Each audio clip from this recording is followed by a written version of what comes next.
Are you guys starting to forget stuff from high school? Because holy cow, this video was hard to make. I can't remember stuff clearly as I could 2 years ago, but for some weird reason I could still remember 493 Pokemon and their types. Really? So in the previous video, I was preparing to take this really cute girl out to prom, and it happened to be my friend Jonah's ex. And to make matters worse, I've already gone after one of his exes, so yeah. And as a result, I've already broken Article 12 of the Bro Code. Thou shalt not flirt or have an affair without spouse past love.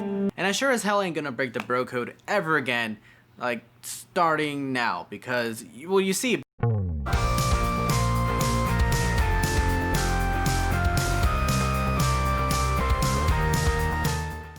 unless they were a total Chad, you most likely couldn't find a last minute prom date. And honestly, at this point of young Scout's life, making moves and grooves with the ladies wasn't exactly my forte.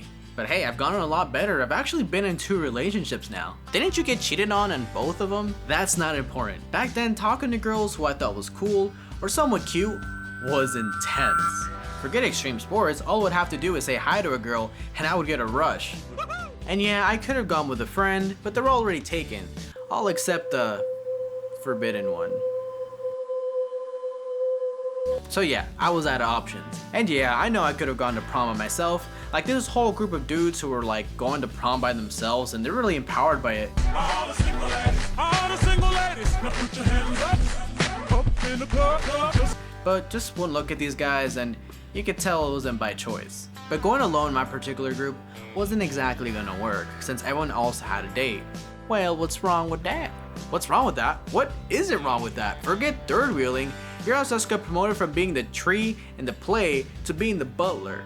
Imagine being the supporting role at your own prom. You're the designated driver, photographer, and valet all in one night. And at this point, I accepted 2 things. The first thing I accepted was I'm not going to prom, and 2, I'm gonna be lonely forever. If there's a God who loves you, where is he now?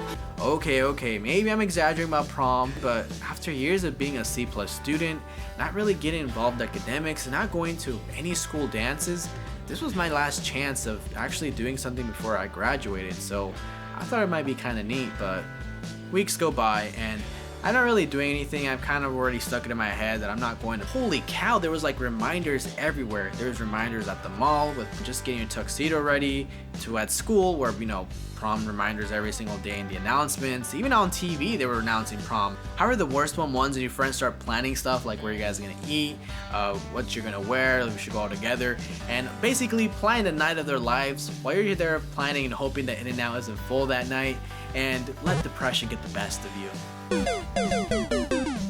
Now, something that might be a surprise to people that I know or some of my friends was I was actually going to ask a girl to prom that wasn't my friend or my friend's ex. And that girl's name was Giselle. She was pretty, she was kind, and most importantly, she was nobody's exes that I knew of, so we good. Almost daily, me and Giselle would initiate a small talk because, you know, we would talk on our way to class because we had to take these stairs to get to our art class. I had graphic design and I think she had some other class. I forget what she told me.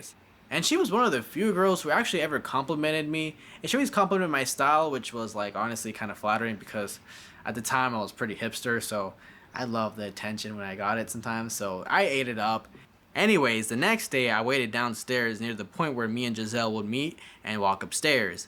I made sure to look fly and fresh. I even think I got a haircut like that night before, and I wore the jacket she complimented me recently on. And then, just as expected, she was around the corner. I confidently walked up towards her. Electric guitars played out of nowhere. I put on some Ray-Bans. Man, I was all ready to talk to her and get my moves on. But then suddenly I hear. I start moving slow motion and I started coming to the realization that I had nothing prepared. I had no idea what I was gonna say, and out of nowhere I kind of just come to my senses where the reality of my situation was I really don't know this person, she's kind of a stranger, and how do I ask a stranger to prom? Like, do I have to bring a poster or should I bring flowers, or would that be kind of too extra? Would it seem rude that I don't bring one at all? A million things were like just crossing my head, and at that point I kind of just froze up and just kind of stared at her, and she just, you know, casually walked by and said hi. Just like that, I missed my chance, but honestly I was kind of proud of myself because I actually didn't think I was going to get that far. But there was always tomorrow, and the next day I would be a lot better and prepared with what I was going to say. But tomorrow never came because the next day, aliens attacked and started to abduct humans. I'm joking, but I mean, she might as well have, because ever since that day and the rest of the semester, I never saw her again. I mean, I waited downstairs for her for 2 weeks and she never showed up, so honestly, I have no idea what happened to her to this day. Once again, I was on the verge of giving up, but fate wasn't done with me yet, because when I was down, it decided to revive me. And honestly, I kind of wish it kind of didn't. One day, my first period teacher decided to hand out our self-written letters. And it's basically these letters that we write to ourselves at the beginning of the year so we could keep track of our goals and just see where we're at. And as I read mine, I was pretty happy to see the fact that I accomplished a lot of my goals, or the ones that mattered at least.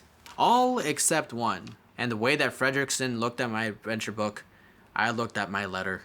And then I decided that I wasn't going to miss the most overrated event of my life. I want to look back and have no regrets. And honestly, I'm not proud of what I did, and looking back, I could have done this a lot better, but at this point of my time, I really didn't have any options, and my social skills were really bad, so this was my last resort. I had to ask the forbidden one. Sorry for the super late video. I think this one's gonna be a lot shorter than the last one. I have to see when I edit this, but I just didn't know where to stop it, because the story's kind of long and I feel like it just takes too many twists and turns. So honestly, guys, I'm sorry this video took so long to make, because these videos are hard to make. I made the script for this video, and I made like 3 or 4 scripts, and I was making them, and I'm like, man, this doesn't make any sense. This is all over the place. So I'm just gonna cut it. So hopefully this video was enjoyable, and if it was, maybe decide to give me a subscribe button. I'm going to start doing more beauty, and I'm going to do a transformation video towards the end of the month. Once a month hits. I've been working out straight for a month. I've been eating clean, not 100% clean, but I've been eating a lot cleaner than before. Anyways, let me know what you guys think down in the comments, and if you guys enjoy these kind of videos, and let me know if I should really hurry up and make these videos, because I know it's irritating. I've had people comment and tell me, my friends, like, oh, you take forever on these videos, and I know, I do. I'm very undisciplined, but I'm working on it, so yeah. Catch you guys next time. I have other plans for you, my friend.